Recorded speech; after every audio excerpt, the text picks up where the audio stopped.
بسم اللہ الرحمن الرحیم۔ السلام علیکم عزیز طلبہ، بچے کی پرورش یعنی بچہ پیدا ہو گیا ہے، اب اس کی پرورش کے مسائل ہیں۔ چونکہ بیوی ہے مثال کے طور پر، تو اس کو طلاق مل چکی ہے، وہ عدت میں ہے، یا شوہر فوت ہو گیا ہے، تو پیچھے اس کا نابالغ بچے ہیں، دودھ پینے والے بچے، نابالغ بچے، تو ان کی پرورش کون کرے، اس سے متعلق انشاءاللہ آج ہم جاننے کی کوشش کریں گے۔ اور اگر عورت فوت ہو جاتی ہے، بیوی فوت ہو جاتی ہے، تو پھر ان بچوں کو کون سنبھالے؟ اس کو حضانہ کہتے ہیں، حضانہ، حا ضاد الف نون ہا، حضانہ۔ تو انشاءاللہ اس حضانہ سے متعلق آج ہم نے جاننا ہے۔ اور اسی طریقے سے نان و نفقہ کے کچھ متفرق احکام ہیں، جس میں بیوی کو خرچہ دینے سے متعلق سبق نمبر 188 میں ایک بحث چل رہی تھی، جس میں 10 متفرق احکامات تھے، ان میں سے 7 ہم نے ذکر کر لیے تھے، اور ابھی انشاءاللہ 3 وہ بھی ذکر کریں گے، اور کچھ باقی جو رشتہ داروں کا خرچہ انسان کے اوپر لازم ہوتا ہے دستور کے مطابق، وہ کس طرح لازم ہوگا اور کون کون رشتہ دار ہیں، تو انشاءاللہ ان کو بھی آج ہم دیکھتے ہیں۔ تو سب سے پہلے بیوی کے نفقہ سے متعلق جو متفرق احکام ہیں، ان میں سے 8واں پڑھتے ہیں۔ وہ یہ ہے کہ سب سے پہلے یہ کرتے ہیں کہ وَإِذَا تَزَوَّجَ الْعَبْدُ، یہاں سے شروع کرتے ہیں کہ جب شوہر غلام جو ہے وہ آزاد عورت سے نکاح کر لیتا ہے، فَنَفَقَتُهَا دَيْنٌ، تو عورت کا نفقہ دین ہوگا اس کے اوپر، علیہ یُبَاعُ فِيهَا، اور اس نفقے میں اس غلام کو بیچا بھی جا سکتا ہے۔ ظاہر کہ غلام مال ہے، شوہر بن گیا ہے وہ، اور آقا کی اجازت سے اس نے نکاح کیا ہے، تو لہٰذا اگر نفقہ اس کے پاس نہیں ہے، اگر اس کے اوپر قرض چڑھ گیا ہے، تو بعد میں اس قرض کے اندر اس کو فروخت بھی کیا جا سکتا ہے۔ وَإِذَا تَزَوَّجَ الرَّجُلُ أَمَةً، اگر اس کے برعکس یہ کہ آدمی آزاد ہے لیکن اس نے باندی کے ساتھ نکاح کر لیا ہے، فَبَوَّأَهَا مَوْلَاهَا مَعَهُ مَنزِلًا، اور اس طرح ہوا ہے کہ شوہر نے اس کو یعنی اس کے جو عورت ہے اس کے مولا نے اس کو باقاعدہ شوہر کے ساتھ، یعنی باندی کو اس کے مولا نے اس کے شوہر کے ساتھ چھوڑ دیا ہے ایک الگ گھر کے اندر، اور باندی کو کہا ہے کہ تم اپنے شوہر کے ساتھ ہی رہا کرو، میری خدمت نہیں کرنا، تو اس صورت میں فعلیہ نفقہ، پھر شوہر کے اوپر نفقہ لازم ہے، کیونکہ اب احتباس ہو گیا ہے اور شوہر کے پاس وہ آ گئی ہے اور اس نے اپنا سب کچھ حوالے کر دیا ہے مولا کی اجازت سے، تو اس صورت میں پھر شوہر اس باندی کا نفقہ دے گا۔ اسی کے برعکس اگر وَإِلَّمْ يُبَوِّئْهَا، اگر شوہر نے یعنی مالک نے، یعنی باندی کے مالک نے شوہر کو قدرت نہیں دی اس باندی کو الگ رکھنے کی اور باندی کو الگ جانے کی اجازت نہیں دی، فَلَا نَفَقَةَ لَهَا عَلَيْهِ، تو پھر باندی کا نفقہ بھی شوہر کے اوپر لازم نہیں ہوگا۔ ظاہر ہے کہ نفقہ کا جو تعلق ہے وہ اس بات کے ساتھ ہے کہ شوہر کے پاس عورت اپنے آپ کو حوالے کر دے اور شوہر کے پاس ہی وہ رہے، تو یہ احتباس اور شوہر کے پاس محبوس ہونے کی وجہ سے لازم اس پر نفقہ ہوتا ہے۔ لیکن یہاں پر تو چونکہ وہ مالک نے کہا ہے کہ باندی کو تم میری خدمت میں ہی رہو گی، تم شوہر کے پاس الگ نہیں جا سکتی، تو اس صورت میں پھر شوہر کے وہ نفقہ بھی لازم نہیں ہوگا۔ تو یہ اس سے متعلق بات ہو گئی، اور یہ 10 متفرق احکام بیوی کے نفقہ سے متعلق مکمل ہو گئے۔ آگے ہے جی کہ چھوٹا بچہ ہے، صغیر ہے، اس کے نفقہ سے متعلق 3 احکامات ہیں، وہ ذکر کیے جا رہے ہیں۔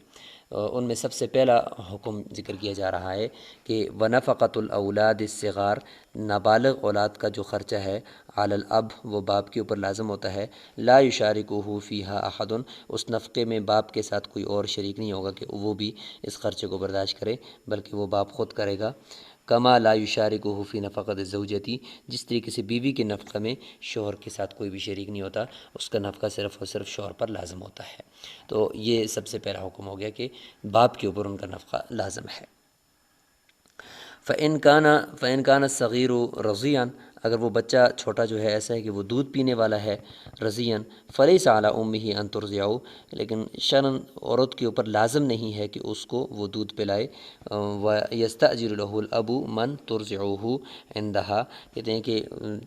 اگر وہ عورت یعنی بیوی اس کی معذور ہے، دودھ اس کا نہیں ہے یا بیمار ہے، تو اس صورت میں شوہر کے اوپر لازم ہے کہ کوئی ایسی عورت کو اجرت پر لے لے، ترضعہ، جو اس بچے کو دودھ پلائے، عندہا یعنی عورت کے پاس رکھتے ہوئے، یعنی بیوی کے پاس رکھتے ہوئے اس بچے کو، یہ نہیں کہ دودھ پلانے والی لے کر چلی جائے، بلکہ بیوی کے پاس رکھتے ہوئے۔ تو یہ بیوی کے اوپر لازم نہیں ہے کہ وہ کسی کو کرائے پر رکھے، بلکہ شوہر پر لازم ہے۔ لیکن یہاں پہ بھی اخلاقی فرض وہ بیوی کا ہی بنتا ہے کہ اگر اس کو کوئی عذر نہیں ہے، دودھ اس کا وافر ہے، تو پھر وہ خود دودھ پلائے، یہ اس کے اوپر واجب ہے۔ یہ اس صورت میں ذکر کیا جا رہا ہے کہ کسی اور کو دودھ کے لیے لایا جائے جب مجبوری ہو اور عورت کا دودھ خشک ہو گیا ہو، اس صورت میں یہ حکم ہے۔ تو یہ چیز اس کو ذرا ذہن میں رکھنا چاہیے، چونکہ عورتیں پھر کہہ دیتی ہیں کہ ہمارے اوپر لازم نہیں ہے، آپ جو چاہو کرو، پھر وہ جو ہے وہ جو مصنوعی دودھ ہے وہ استعمال کرتے ہیں، پھر بچے کی صحت کے مسائل شروع ہو جاتے ہیں۔ تو یہ چیز ذرا ذہن میں رکھنی چاہیے کہ اگر عورت کو کوئی عذر نہیں ہے تو پھر دودھ پلانا اخلاقی ذمہ داری اس کی بنتی ہے۔ فَإِنِ اسْتَأْجَرَهَا، اگر شوہر نے لے لیا، یعنی اجرت پر لے لیا عورت کو دودھ پلانے کے لیے، یعنی اپنی ہی بیوی کو کہا کہ تم پیسے لے لیا کرو اور تم ہی جو ہے وہ دودھ پلایا کرو، وہی زوجۃ، حالانکہ اس کی بیوی بھی ہے، او معتدۃ، یا اس کی معتدہ ہے، تو لترضع ولدہا، تاکہ اس کے بچے کو دودھ پلائے، لم یجوز، یہ جائز نہیں ہے، یعنی عورت کے لیے یہ اجرت لینا جائز نہیں ہے۔ کیوں؟ اس لیے کہ جب اس کا عذر ہی نہیں ہے، دودھ اس کا ہے، تو پھر وہ کرایہ پر آ کر کیوں دودھ پلاتی ہے؟ وہ اس کی اخلاقی ذمہ داری ہے، بچہ اس کا ہے، اسی سے پیدا ہوا ہے، تو پھر دودھ بھی اللہ تعالیٰ نے اس کے اوپر جو اس کے پستانوں میں جو دودھ لایا ہے وہ تو اسی بچے کی وجہ سے لایا ہے، تو ایسا نہیں ہو سکتا کہ وہ دودھ نہ پلائے، پھر اس کی اخلاقی ذمہ داری بنتی ہے۔ ہاں اگر نہیں ہے دودھ تو پھر وہ الگ بات ہے۔ وَإِنِ انقضت عدتها، اگر عورت کی عدت مکمل ہو چکی ہے، فاستأجرها، پھر شوہر نے اس کو اجرت پر لیا، تو پھر چونکہ وہ اجنبی ہو چکی ہے، نکاح ٹوٹ چکا ہے، تو اعلیٰ ارضائی، بچے کو دودھ پلانے کے لیے، تو جائز، پھر اس صورت میں درست ہے۔ اور قرآن مجید میں بھی چونکہ عورتوں سے ان کو یہ کہا گیا کہ والوالدات یرضعن اولادہن حولین کاملین، تو قرآن میں باقاعدہ آیت ہے کہ یعنی مائیں وہ اپنے بچوں کو دودھ پلائیں۔ دیکھیں اخلاقی فرض ان کا وہ قرآن میں ذکر کیا گیا ہے، اور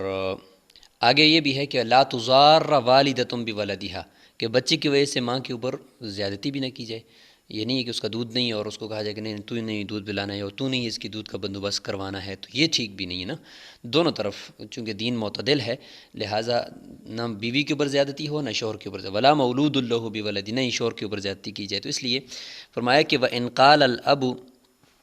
اگر شوہر یہ کہتا ہے کہ لا استاجرها، یعنی اس کی ماں، یعنی بچے کی ماں اگر کہتی ہے کہ میں کرائے پر اور پیسے لے کر میں دودھ پلاؤں گی، تو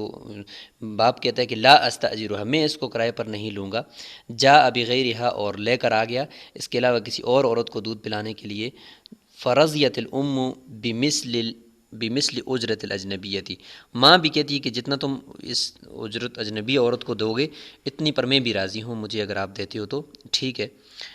کانت الام احق بہ، تو اس صورت میں کہتے ہیں ماں زیادہ حقدار ہے بچے کی، کہ وہ ایک تو دودھ پلائے گی اور ساتھ ساتھ بچہ چونکہ اس کا اپنا ہے تو بچے کی اچھی طریقے سے پرورش بھی کرے گی، اگرچہ وہ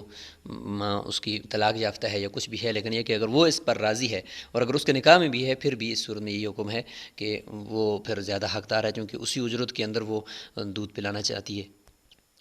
وَإِنِ الْتَمَسَتْ زِيَادَةً، البتہ اگر یہ کہ ماں جو ہے بچے کی وہ زیادہ طلب کر رہی ہے کہ مجھے زیادہ چاہیے، تو لم یجبر الزوج علیہ، تو پھر شوہر کو یہ نہیں کہا جائے گا کہ اس صورت میں بھی آپ بچے کی ماں کو ہی کرائے پر لے لیں۔ ظاہر ہے کہ ہو سکتا ہے کہ شوہر کے پاس اتنا اخراجات اس کے برداشت کرنے کی طاقت نہ ہو۔ ونفقۃ الصغیر، بچے کا جو نفقہ ہے، واجبۃ علی ابیہ، وہ باپ کے اوپر لازم ہے، وان خالفہ فی دینہ، اگرچہ وہ بچہ باپ کے دین کے مخالف ہو، لیکن چونکہ دین کے مخالف ہونے کی صورت میں دو لوگوں کا نفقہ تو بہرحال شوہر کے اوپر یعنی آدمی پر لازم ہوتا ہے، ایک اس کے بچوں کا، اور یعنی جن سے یہ پیدا ہوئے اور جو اس سے پیدا ہوئے ان کا، اور ساتھ ہی بیوی کا، ان دو کا نفقہ اگرچہ دین کے مخالف ہوں، چونکہ ان کا تعلق احتباس کے ساتھ ہے اور جزئیت کے ساتھ ہے، یعنی چونکہ یہ اس کے جز ہیں اور یہ خود اپنے والدین کا جز ہے، اور بیوی جو ہے چونکہ وہ اس کی لازم ہے بیوی کا، اگرچہ وہ اس کے دین، کیونکہ وہ محتبس ہے، روکی ہوئی ہے اس کے قبضے میں، اس کے نکاح میں، تو اس صورت میں بیوی کا نفقہ بھی لازم ہو گیا۔ تو گویا کہ مخالفت دین، یعنی دین کے مخالف ہیں دونوں ایک دوسرے کے، لیکن اس صورت میں نفقہ ان دو کا لازم ہوگا، البتہ باقی ذوی الارحام کا پھر اس پہ لازم نہیں ہوگا اگر وہ دین کے مخالف ہیں۔ تو فرمایا کہ وہ ان خالفہ فی دین، اگرچہ وہ بچہ باپ کے دین سے مختلف دین کا ہو پھر بھی لازم ہے۔ کما تجب نفقۃ الزوج، جس طریقے سے بیوی کا نفقہ لازم ہے اعلیٰ زوجی شوہر کے اوپر، وہ ان خالفات فی دین، اگرچہ بیوی جو ہے وہ شوہر کے دین سے الگ کسی دوسرے دین کے اوپر ہو۔ تو یہ جس طریقے سے یہاں پہ بتا دیا، جیسے بے شک وہ دین کے مخالف ہوں لیکن ان دو لوگوں کا نفقہ لازم ہے۔ وَإِذَا وَقَعَتِ الْفُرْقَةُ، جب وہ فرقت ہو گئی ہے بین الزوجین، دو میاں بیوی کے درمیان، فالام احق بالولد، یہاں سے باقاعدہ حضانت، بچے کی پرورش، ایک تو دودھ پلانے کی بات تھی وہ تو ختم ہو گئی، اب باقاعدہ بچے کو اگر کہیں پہ پرورش اس کی کرنی ہے تو کون کرے گا طلاق کے بعد؟ تو کہتے ہیں کہ ماں زیادہ حقدار ہے، یعنی نفقہ خرچہ یہ تو شوہر کی ذمہ داری ہوتی ہے، لیکن حضانت پرورش یہ ماں کی ذمہ داری ہوتی ہے، لہٰذا ماں جو ہے وہ زیادہ اس کی حقدار ہے بچے کی، بچہ ہے بچی ہے، اس وقت تک جب تک بچے کو ماں کی ضرورت ہوتی ہے اس وقت تک بچہ ماں کے پاس ہی رہے گا۔ البتہ جب بچہ خود کھانے پینے، خود اپنی صفائی کے قابل ہو گیا تو پھر وہ چونکہ باپ کا ہے تو پھر وہ باپ کی طرف چلا جائے گا۔ تو اس لیے فرماتے ہیں کہ شروع میں بچے کی پرورش وہ ماں کی ذمہ داری ہے، رہے گا اسی کے پاس، خرچہ البتہ وہ شوہر دے گا چونکہ بچہ ہے اس کا۔ اچھا، اب ترتیب سے بتایا جائے گا کہ اگر بچے کی ماں نہیں ہے تو پھر کون ہوگا؟ ظاہر ہے کہ ماں چونکہ زیادہ حقدار ہے پرورش کی، لہٰذا ماں کی طرف سے جو رشتہ دار اور خواتین ہیں، مثلا نانی ہے، خالہ ہے، یہ زیادہ پھر حقدار ہوں گی کیونکہ ماں کی قریبی۔ پھر اگر وہ نہیں ہے تو پھر پھوپھی کی طرف آئیں گے، بہن کی طرف آئیں گے، پھر اس طریقے سے آگے جائیں گے، ٹھیک ہے جی۔ تو دیکھیں کہ فَإِن لَمْ تَكُنِ الْأُمُّ، اگر ماں نہیں ہے، فَأُمُّ الْأُمِّ أَوْلَى مِنْ أُمِّ الْأَبِّ، کہتے ہیں کہ الام نانی کو کہتے ہیں نانی زیادہ اولا ہے دادی سے، الاب باپ کی ماں یعنی دادی، الام ماں کی ماں یعنی نانی، تو نانی زیادہ اولا ہے کیونکہ وہ عورت کی طرف سے چونکہ ماں زیادہ حقدار تھی تو اس کی پھر ماں یعنی نانی زیادہ پھر حقدار ہوگی، دادی اس سے اس کے بعد ہوگی پھر۔ فَإِذَا لَمْ تَكُن لَهُ أُمُّ الْأُمِّ، ہاں اگر نانی نہیں ہے، فَأُمُّ الْأَبِّ أَوْلَى مِنَ الْأَخَوَاتِ، پھر بچے کی جو بہنیں ہیں بڑی ان سے دادی زیادہ اولا ہے کیونکہ دادی کی شفقت اور اس کی چونکہ وہ مہربانیاں وہ زیادہ ہیں، اس لیے پھر دادی زیادہ اولا ہوگی۔ فَإِن لَمْ تَكُن لَهُ جَدَّةٌ، اگر دادی بھی نہیں ہے آدمی کی، فَالْأَخَوَاتُ أَوْلَى، پھر بہنوں کی طرف آ جائیں گے تو بہنیں زیادہ اولا ہوں گی پھوپھیوں سے اور خالہوں سے۔ وَتُقَدَّمُ الْأُخْتُ مِنَ الْأَبِّ وَالْأُمِّ، من الاب والام کا مطلب کہ وہ بہن جو باپ اور ماں شریک ہو، مطلب حقیقی بہن۔ من الاخت من الاب، اخت من الام کا اخت من الاب والام کا مطلب ہوتا ہے حقیقی بہن، سگی بہن۔ کہتے ہیں کہ یہ پھر اس کو مقدم کیا جائے گا اگر بچے کی حقیقی بہن بھی ہے اور باپ شریک علاتی بہن بھی ہے اور ماں شریک یعنی خیفی بہن بھی ہے، اخیافی بہن بھی ہے، تو اس صورت میں جو حقیقی بہن ہے اس کو مقدم کیا جائے گا۔ ثم الاخت من الام، پھر اس کے بعد جو ہے وہ کون سی ہوگی؟ من الاخت من الام ہوگی۔ اخت من الام کا مطلب یہ ہے کہ وہ بہن جو ماں شریک ہے، یعنی ماں کی طرف سے جو بہن ہے، ماں شریک بہن، باپ الگ الگ ہے اور ماں ایک ہے، تو پھر وہ بہن اس بچے کی پرورش کرے گی، چونکہ ماں زیادہ حقدار تھی تو پھر اس ماں کی جو بیٹی ہے وہ پھر زیادہ حقدار ہوگی۔ ثم الاخت، پھر اس کے بعد جو ہے وہ اخت من الاب ہوگی۔ اخت من الاب کا معنی علاتی یعنی باپ شریک بہن، ماں الگ الگ ہے اور باپ ایک ہے۔ اگر وہ بھی نہیں ہے تو ثم الخالات اولا من العمات، اگر وہ بھی نہیں ہے تو پھر خالائیں جو ہے وہ پھوپھیوں سے زیادہ اولا ہیں۔ وجہ یہی ہے کہ چونکہ خالہ جو ہے وہ ماں کی بہن ہوتی ہے تو ماں زیادہ حقدار تھی تو اسی کی قریب عورت خالہ پھر زیادہ حقدار ہوگی۔ وَيَنزِلْنَ كَمَا نَزَلَتِ الْأَخَوَاتُ، کہتے ہیں کہ یہ بھی مرتبہ میں اسی طریقے سے اتریں گی کہ جس طریقے سے بہنیں، یعنی بہنوں میں سے بھی ایک حقیقی بہن ہوتی ہے، ایک باپ شریک بہن ہوتی ہے، ایک ماں شریک بہن ہوتی ہے نا، تو حقیقی بہن اولا ہوگی، پھر ماں شریک بہن اولا ہوگی، پھر باپ شریک بہن۔ تو خالہ اور پھوپھیوں میں سے بھی یہی ہوگا کہ اگر خالہ اولا ہے، اگر خالہ اور پھوپھی ہیں تو پھر خالہ جو ہے وہ زیادہ حقدار ہے بچے کی پرورش کرنے کی۔ خالہ میں بھی حقیقی خالہ پہلے ہوگی، اگر وہ نہیں ہے تو پھر ماں شریک خالہ پہلے ہوگی، اگر وہ نہیں ہے تو پھر باپ شریک خالہ ہوگی۔ اس طریقے سے اگر خالائیں نہیں ہیں تو ثم العمات، پھر اس کے بعد پھر پھوپھیوں کا نمبر آ جائے گا۔ ینزلن کما کذالک، وہ بھی اسی طریقے سے اتریں گی کہ حقیقی پھوپھی وہ پہلے ہوگی، مقدم کیا جائے گا اس کو، اگر وہ نہیں ہے تو پھر اگر وہ ہے اور ساتھ ساتھ باپ شریک ماں شریک بھی ہے تو پھر حقیقی کو پہلے کریں گے، اگر وہ نہیں ہے تو پھر ماں شریک، وہ نہیں ہے تو پھر باپ شریک، اسی ترتیب سے۔ تو یہ ہے جی پرورش کا حق عورتوں میں سے کس کس کو ملے گا. تو یہ آخر میں آ کر پھوپھیوں کو ذکر کیا گیا ہے. ماں کو زیادہ حقدار ہوتا ہے اور پھر ماں کے رشتہ دار خواتین کو پھر اس کے بعد ہوتا ہے. تو اس ترتیب سے آپ اس کو دیکھیں گے.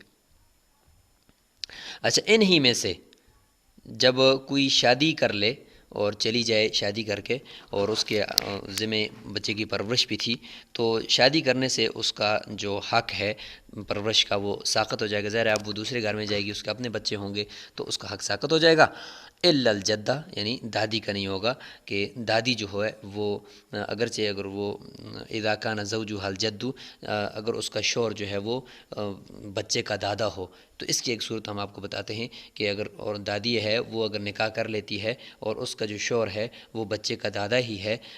ایک لحاظ سے، تو اس صورت میں دادی کا حق ساقط نہیں ہوگا. وَكُلُّ مَن تَزَوَّجَتْ، اگر ان میں سے جو بھی شادی کرے گی من ہؤلاء، ان تمام خواتین میں سے جو جن کا ذکر اوپر ہوا، سقط حقها فی الحضانۃ، تو کہتے ہیں کہ پرورش کا حق اس کا ساقط ہو جائے گا. الا الجدۃ، سوائے جدہ کے، اذا کان زوجها، جب وہ شادی کرے اور اس کا شوہر جو ہے وہ بچے کا دادا ہو. یہاں پر جو جدہ کہا گیا ہے نا، تو یہ جدہ نانی کو کہا گیا ہے، ٹھیک ہے. دادی اس سے مراد نہیں ہے بلکہ نانی مراد ہے. کہ نانی البتہ جو ہے وہ اگر شادی کر لے بچے کے دادا کے ساتھ، مثال کے طور پر بچہ ایسا ہے کہ اس کا دادا وہ زندہ ہے اور ادھر سے بچے کی نانی زندہ ہے، تو سمجھ لیں کہ دادا جو ہے اس کی بیوی یعنی بچے کی دادی فوت ہو چکی ہے اور ادھر سے بچے کا نانا فوت ہو چکا ہے اور نانی زندہ ہے. تو اب اس طرح ہو گیا کہ بچے کی نانی نے بچے کے دادا کے ساتھ شادی کر لی. تو جب یہ آپس میں اس طریقے سے رشتہ ہو گیا تو گویا کہ خلاصہ یہ نکلا کہ اگر ان عورتوں میں سے، یہ جو اوپر ذکر کی گئی عورتیں ہیں، ان میں سے اگر کوئی عورت بچے کے کسی رشتہ دار کے ساتھ نکاح کر لیتی ہے تو ظاہر ہے کہ وہ تو پھر بچہ اپنے رشتہ دار کے پاس ہی چلا گیا. تو اس صورت میں پھر وہ اس کی پرورش کا حق ساقط نہیں ہوگا. وہ عورت اگرچہ اس کی خالہ ہے، بہن ہے، پھوپھی ہے، تو اگر بچے کے کسی رشتہ دار کے ساتھ، مطلب یہ کہ ان میں سے کوئی بچے کے چچا کے ساتھ یا بچے کے چچا زاد کے ساتھ یا بچے کے اس طریقے سے کسی کے ساتھ شادی کر لی، جس طریقے سے ابھی نانی کا ذکر ہوا کہ وہ بچے کے دادے کے ساتھ شادی کر لیتی ہے، تو اس صورت میں تو بچہ اپنے ہی لوگوں کے گھر میں ہے نا، تو اس صورت میں بچے کی پرورش اچھی ہوگی. پھر پرورش کا حق ساقط اس عورت کا نہیں ہوگا، وہ بچے کو ساتھ لے کر جا سکتی ہے. یہ وہ مسئلہ ہے کہ اللہ سے پہلے کہ ان عورتوں کا حق ساقط ہو جائے گا. یہ وجہ ہے کہ وہ عورتیں اگر کسی اجنبی کے ساتھ شادی کر کے اس بچے کو وہاں لے جانا چاہتی ہیں تو وہاں پہ اس بچے کا حق ساقط ہونے کا خطرہ ہے کہ اجنبی لوگ ہیں، ہو سکتا ہے کہ وہ بچے کو نقصان پہنچا لیں. تو یہ ایک اصول آپ کو سمجھ میں آ گیا. فَإِن لَمْ تَكُن لِلصَّبِيِّ امْرَأَةٌ، اگر بچے کے لیے کوئی بھی عورت نہیں ہے، یہ تو تھا اوپر کے ہم پھوپھیوں تک آگے، کوئی عورت بھی نہیں ہے بچے کی پرورش کے لیے، اب مرد ہیں سارے، من اہلہ، بچے کے خاندان میں، فاختصم فیہ الرجال، مرد اس میں جھگڑا کر رہے ہیں، البتہ مرد رشتہ دار ہیں، بھائی ہے، مطلب باپ ہے، دادا ہے، چچا ہے، چچا زاد ہیں، ماموں ہیں، یہ لوگ سارے ہیں اور وہ آپس میں جھگڑا کر رہے ہیں کہ ہم لیں گے. تو فاولاہم بہ، پھر بچے کی پرورش کے لیے سب سے اولا کون ہے؟ اقربہم تعصیبا، عصبہ ہونے کے اعتبار سے. عصبہ کہتے ہیں کہ وہ مرد رشتہ دار جو بچے کی طرف براہ راست منسوب ہوں یا کسی مذکر کے واسطے سے منسوب ہوں. تو بچے کا ظاہر ہے بچے کا بیٹا تو نہیں ہوگا، تو کہتے ہیں کہ سب سے زیادہ بچے کا جو ہوگا وہ عصبات میں باپ ہوتا ہے. اگر باپ نہیں ہے تو پھر اس کے بعد آگے بھائیوں کی طرف بات جاتی ہے، بھائی ہیں تو ٹھیک ہے، پھر ورنہ چاچوں کی طرف. تو یہ عصبہ کی ترتیب ہوتی ہے. تو کہتے ہیں کہ والام والجدۃ احق بالغلام حتی یأکل وحدہ او ویشرب وحدہ ویلبس وحدہ. کہتے ہیں کہ ماں کب تک بچے کو یعنی اس کی پرورش کرے گی، تو اس کے لیے کہتے ہیں کہ ماں اور دادی کے لیے حکم تو یہ ہے کہ ماں اور دادی کے پاس بچہ اس وقت تک پرورش میں رہے گا جب تک بچہ خود اکیلا کھانے لگ جائے، اکیلا پینے لگ جائے، خود اپنی صفائی اور کرنے لگ جائے، اور ویلبس وحدہ، اور خود ہی پہننے لگ جائے، ویستنجی وحدہ، اور خود استنجا کرنے کے قابل ہو جائے. اور باندی کے اندر بھی یہ ہے کہ وہ بالجاریۃ حتی تخیض، اور بچی جو ہے وہ اس وقت تک اپنی ماں اور دادی کے پاس رہے گی جب تک کہ بچی حیض کے قابل ہو جائے، یعنی 9 سالوں سے زیادہ کی بچی ہوگی، اس دوران بچی کو حیض آ سکتا ہے، اور بچہ جو ہے کم از کم 7 سال کا ہو جائے. تو اس صورت میں پھر وہ ماں سے الگ ہو جائیں گی. اگر ماں متعلقہ ہے تو پھر ماں اب ان بچوں کو اس کے باپ کے حوالے کر دے گی، اور اس طریقے سے نانی بھی. ومن سوى الام والجدہ، نانی جدہ کو نانی بھی یہاں پہ کہا گیا ہے، عبارت میں نانی بھی اس سے مراد ہے، نانی نہیں تو دادی مراد ہو سکتی ہے۔ کہتے ہیں کہ ماں اور دادی کے علاوہ بچہ اگر کسی پھوپھی، خالہ یا بہن کی پرورش میں ہے تو کہتے ہیں کہ وہ احق بالجاریتی، کہتے ہیں کہ اس کے علاوہ جو بہنیں وغیرہ وہ اگر ان کی پرورش میں بچہ ہے تو اگر وہ بچی ہے، جاریہ ہے، تو وہ زیادہ حقدار ہیں۔ کب تک؟ حتیٰ تبلغ حدا تشتہی، یہاں تک کہ اور بچی جو ہے وہ اس حد تک پہنچ جائے کہ تشتہی یا تشتہا، کہ اس کو دیکھ کر شہوت آتی ہو، یعنی کم از کم 7 سالوں سے اوپر کی ہو جائے بچی تو اس کو دیکھ کر شہوت آ رہی ہے، تو اس صورت میں اب بچی ان کے پاس نہیں ٹھہرے گی، اب وہ اگرچہ اس کو حیض آئے یا نہ آئے، اب اس نے اپنے باپ کی طرف رخ کرنا ہے۔ والامۃ اذا اعتقها مولاها، باندی کو جب اس کا مولا آزاد کر دے، وام الولد، اور اس طریقے سے ام ولد اذا اعتقت، جب وہ آزاد ہو جائے، فہی فی الولد کالحرتی، کہ بچے کی پرورش اور کے حوالے سے پھر وہ آزاد کی طرح ہیں، ظاہر ہے کہ آزاد ہو گئی ہیں، اس میں پھر یہ کہ بچے کی پرورش کا حق ان کو ہوگا۔ وَلَيْسَ لِلْأَمَةِ وَأُمِّ الْوَلَدِ قَبْلَ الْعِتْقِ حَقٌّ فِي الْوَلَدِ، کہتے ہیں کہ جب تک وہ آزاد نہیں ہوئیں تو آزادی سے پہلے بچے کی پرورش میں ان کا کوئی حق نہیں ہے، وہ مولا چاہے جہاں پر بھی بچے کی پرورش کروائے تو وہ کروا سکتا ہے۔ وَالذِّمِّيَّةُ أَحَقُّ بِوَلَدِهَا الْمُسْلِمِ، کہتے ہیں کہ بچہ مسلمان ہے اور ماں اس کی کافرہ ہے تو بچے کی پرورش کی زیادہ حقدار وہی کافرہ ذمیہ عورت ہوگی، اگرچہ وہ کافرہ ہے، چونکہ وہ بچے کی کیئر اور حفاظت سے اچھی طریقے سے کرے گی۔ ما لم یعقل الادیان، جب تک بچہ ادیان کو نہ سمجھتا، یعنی اس وقت تک، یعنی دین کیا ہوتا ہے، دین اسلام کیا ہے، دوسرے ادیان کیا ہے، اس کے درمیان جب تک بچے نے کوئی فرق کرنے کے قابل ابھی بچہ نہیں ہوا، اس وقت تک ماں کے پاس ہوگا۔ جب ہم سمجھیں گے کہ اچھا اب بچہ سمجھدار ہو گیا ہے، اب چونکہ اگر ہم اس کافرہ ماں کے پاس چھوڑیں گے تو بچہ اپنے اس دین سے ہٹ جائے گا، ماں اس کی تربیت کر لے گی کفر پر، اس لیے پھر وہاں سے اس بچے کو لینا پڑے گا۔ لو یخاف علیہ ان یألف الکفر، کہتے ہیں کہ اگر بچہ اس قابل ہو جائے کہ اس کے اوپر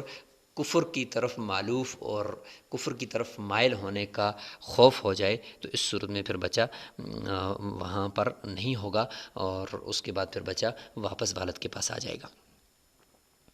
وَإِذَا أَرَادَتِ الْمُطَلَّقَةُ أَن تَخْرُجَ بِوَلَدِهَا مِنَ الْمِصْرِ، عورت چاہتی ہے کہ مثلا متعلقہ عورت ہے اور وہ بچے کی پرورش اس کی ذمہ داری تھی، عدت گزاری تھی، اس نے کہا کہ ایسا ہے کہ میں اس بچے کو لے کر یہاں اس شہر سے دور جانا چاہتی ہوں، میں یہاں نہیں رہنا چاہتی ہوں، تو فَلَيْسَ لَهَا ذَلِكَ، اس کو پھر یہ اختیار نہیں ہوگا کہ وہ بچے کو لے کر کہیں اور طرف چلی جائے۔ ہو سکتا ہے کہ وہ بچے کو ضائع نہ کر لے، یا ضائع تو اگر نہیں بھی کرے گی لیکن باپ کی نظر سے بچہ اوجھل ہو جائے گا تو یہ اجازت اس کو نہیں دی جائے گی۔ ہاں الا ان تخرجہ الی وطنہا، الا یہ کہ عورت اس کو اپنے ہی وطن کی طرف جہاں سے اس عورت کو لایا تھا بیاہ کر کے یا شادی کر کے وہاں لے جانا چاہتی ہے تو وہ ٹھیک ہے۔ وقد كان الزوج تزوجها فيه، اور شوہر نے بھی اسی مقام پر ہی اس عورت کے ساتھ نکاح کیا تھا، ادھر ہی لے کر جانا چاہتی ہے تو وہ دیہات میں ہے یا جہاں پہ بھی ہے وہ جگہ سیف ہے، چونکہ شوہر وہاں پہنچ سکتا ہے، اس کا آنا جانا رہتا ہے، تو پھر ٹھیک ہے۔ وعلى الرجل ان ينفق على ابويه واجداده وجداته، شوہر کے یعنی کسی بھی مرد کے اوپر جو باقی رشتہ داروں کے اخراجات ہوتے ہیں وہ ذکر کیے جا رہے ہیں کہ کن کن کا خرچہ اس کے ذمہ ہوتا ہے، تو کہتے ہیں کہ مرد پر لازم ہے کہ وہ اپنے والدین، اپنے دادا نانا اور اس طریقے سے اپنی دادیاں نانیاں ان کے اوپر خرچ کرے، اس کے اوپر لازم ہے۔ کب؟ اذا كانوا فقراء، جب وہ فقراء ہوں، وَإِنْ خَالَفُوهُ فِي دِينِهِ، اگرچہ وہ اس کے مخالف ہوں دین میں۔ ہم نے پیچھے ذکر کر دیا ہے کہ دین کے مخالفت میں جن رشتہ داروں کا خرچہ پھر بھی لازم ہوتا ہے آدمی پر، وہ بیوی ہے اور ولادی رشتے یعنی جن سے یہ پیدا ہوا اور جو اس سے پیدا ہوئے ان کا بہرحال لازم ہے، کیونکہ ان کی کفالت چونکہ جز ہونے کی وجہ سے یہ ان کا جز ہے، تو اس وجہ سے اگرچہ وہ دین مخالف ہے ان کا لیکن اس وجہ سے لازم ہوگا۔ ولا تجب النفقۃ مع اختلاف الدین، کہتے ہیں کہ اختلاف دین یعنی دین کے مختلف ہونے کی صورت میں نفقہ واجب نہیں ہوگا، الا للزوجہ، ایک تو بیوی کا کیونکہ وہ اس کے پاس اپنا جسم اس نے سارا حوالہ کیا، محتبس ہے وہ، والابوین، والدین، والاجداد اور نانا دادا نانی دادیاں، والجدات، والولد اور بچے، والولد الولد اور بچوں کے بچے، یہ جس طریقے سے میں نے کہا کہ جزئیت کی وجہ سے جن سے یہ پیدا ہوا اور جو اس سے پیدا ہوئے ہیں ان کا نفقہ، اور اسی طریقے سے بیوی کا نفقہ لازم ہوگا اور کسی کا نہیں ہوگا۔ ولا یشارک الولد فی نفقت ابویہ احد، کہتے ہیں کہ بیٹے کے ساتھ والدین کے نفقے میں کوئی اور شریک نہیں ہوگا، بیٹے کے اوپر ہی والدین کا نفقہ لازم ہوگا، کوئی اور آدمی اس کے ساتھ شریک نہیں ہوگا۔ والنفقۃ واجبۃ لکل ذی رحم محرم منہ اذا کان صغیرا فقیرا او کانت امرأۃ بالغۃ فقیرۃ۔ کہتے ہیں کہ ذی رحم محرم رشتہ دار ہے، بھائی ہے، بہن ہے، اس طریقے سے ماموں ہے، چاچا ہیں، جن یہ اگر فقیر ہیں، غریب ہیں، تو ایک تو یہ شرط ہے کہ اذا کان صغیرا، وہ چھوٹا ہو، اور ساتھ ساتھ فقیرا، وہ تنگ دست ہو، تو اس کا نفقہ انسان کے اوپر لازم ہے اگر انسان کے پاس کچھ ہے۔ او کانت امرأۃ، اگر کوئی خاندان میں ایک ذی رحم محرم عورت ہے، بہن ہے یا خالہ ہے یا پھوپھی ہے، وہ بالغہ تو ہے لیکن بالغہ ہونے کے ساتھ ساتھ فقیر ہے، تو اگر وہ نابالغ ہے تو اسی طریقے سے وہ اس کا نفقہ بھی ہے، لیکن یہ کہ اگر بالغ ہے اور فقیر ہے تو اس کا بطری کی اولا ہے۔ اور مردوں میں اس کے نابالغ ہے تو پھر نفقہ لازم ہے، اگر وہ بالغ ہے تو ظاہر وہ خود کمائے گا، اپنا خرچہ خود ادا کرے گا، تو اس لیے رشتہ داروں میں جو صغیر ہے اس کا نفقہ لازم ہوگا، بشرطے کہ وہ تنگ دست ہو، اور عورتوں میں بالغ ہو پھر بھی لازم ہے، نابالغ ہو پھر بھی لازم ہے، ظاہر ہے کہ عورت نابالغ ہو پھر تو بطری کی اولا کچھ نہیں کر سکتی، بالغ ہو تو پھر بھی نفقہ لازم ہوگا کسی انسان کے پاس، اگر اللہ تعالیٰ نے وسعت دی ہے تو وہ اپنے ان رشتہ داروں کے اوپر خرچ کرے۔ او کان ذکرا زمینن، یا یہ کہ رشتہ داروں میں کوئی مذکر ہے لیکن وہ یعنی زمین ہے، یعنی وہ پہج ہے اور وہ گھر میں ہی پڑ رہتا ہے، چل پھر نہیں سکتا۔ او اعمیٰ، یا اندھا ہے، فقیر ہے، بیچارہ غریب ہے، اندھا ہے لیکن اس کے پاس ہے بھی کچھ نہیں، تو اس صورت میں اس کا نفقہ انسان پر لازم ہے۔ یجب ذالک علی مقدار المیراث، میراث کی مقدار پر یہ خرچہ جو ہے وہ لازم ہے۔ یہ علی مقدار المیراث کا مطلب یہ ہے کہ جتنی میراث یہ اس رشتہ دار سے پائے گا، یعنی جس کے اوپر ہم نفقہ لازم کر رہے ہیں، کہ مطلب ذی رحم محرم رشتہ دار ہے، بھائی ہے یا چچا ہے یا کوئی اور رشتہ دار ہے، یا کوئی بہن ہے یا پھوپھی ہے یا خالہ ہے، جو بھی ہے، اس کا نفقہ اگر ہم اس کے اوپر لازم کر رہے ہیں تو اس نفقے کی مقدار اتنی ہی ہوگی جتنی وہ اس سے میراث پائے گا۔ مثال کے طور پر اگر ایک بھائی ہے، ہم اس کے اوپر کہہ رہیں گے بھائی آپ اپنے یہ چھوٹے بھائی کا، کیونکہ چھوٹے بھائی کا نفقہ لازم ہے، چھوٹا بھائی اگر فقیر ہو یا عورت ہے کوئی لیکن وہ بالغہ ہے اور فقیر ہے تو اس کا نفقہ۔ اسی طریقے سے اگر کوئی مذکر رشتہ دار ہے اور وہ پہج ہے یا اندھا ہے تو اس طریقے کا ان کا عذر ہے، تو اس کی وجہ سے انسان پر نفقہ لازم ہوتا ہے۔ تو اب اگر وہ رشتہ دار، اس کی میراث اس انسان کو جو ملتی ہے وہ مطلب میراث کا 10واں حصہ ملتا ہے، یا میراث کا چوتھائی ملتا ہے، یا میراث کا نصف ملتا ہے، تو نفقہ بھی اسی اعتبار سے لازم ہوگا۔ یعنی اگر مثال کے طور پر اگر 100 روپے میں سے میراث اس بندے کو 10 روپے ملتی ہے تو نفقہ بھی اس کے اوپر اتنا اسی مقدار سے لازم ہوگا، کیونکہ قرآن مجید میں ہے وَعَلَى الْوَارِثِ مِثْلُ ذَلِكَ، یعنی وارث کے اوپر بھی اسی کی بقدر نفقہ لازم ہے۔ تو الغرم بالغنم کے تحت جتنا انسان اس رشتہ دار سے میراث بعد میں پائے گا نا، اسی اعتبار سے اس کا نفقہ بھی اس کے اوپر لازم ہوگا۔ میراث کے اندر انشاءاللہ باقی ہم جا کر اصول سمجھ جائیں گے کہ اتنی میراث اس وارث سے ملتی ہے، لہٰذا زندگی میں اگر یہ وارث مجبور ہے یا معذور ہے تو اس کا نان نفقہ بھی انسان کے اوپر لازم ہوگا۔ وتجب نفقۃ الابنۃ البالغۃ، بالغ بچی ہے، والابن الزمن، اور اسی طریقے سے بیٹا ہے لیکن بیٹا بالغ ہے ٹھیک ہے لیکن پہج ہے، چل پھر نہیں سکتا، ان کا نفقہ باپ پر بھی لازم ہے اور ماں پر بھی لازم ہے، علی ابویہ اسلاسا، اسلاس کے اعتبار سے، یعنی اسلاس کا مطلب یہ ہے کہ چونکہ باپ جو ہوتا ہے وہ 2/3 حصہ لیتا ہے اور ماں 1/3 حصہ لیتی ہے، تو لہٰذا ماں کے اوپر 1/3 اور باپ کے اوپر 2/3، علی الاب ثلثان علی الام الثلث، کیونکہ جتنا اس بچے کی میراث ان کو بعد میں ملے گی نا، تو ابھی زندگی میں اس بچے کا خرچہ وہ بھی ان باپ کے اوپر اور ماں کے اوپر اسی اعتبار سے لازم ہوگا، کہ ظاہر ہے جتنا ابھی خرچہ کریں گے بعد میں میراث بھی تو انہی کو ملنی ہے۔ ولا تجب نفقتهم مع اختلاف دینہم، مع اختلاف الدین، کہتے ہیں کہ جو والدین اور اولاد اور بیوی کے علاوہ جو رشتہ دار ہیں، ذی رحم محرم رشتہ دار جن کا بھی اوپر ذکر ہوا، ان کا نفقہ انسان کے اوپر لازم نہیں ہوتا جب ان کا دین مختلف ہو۔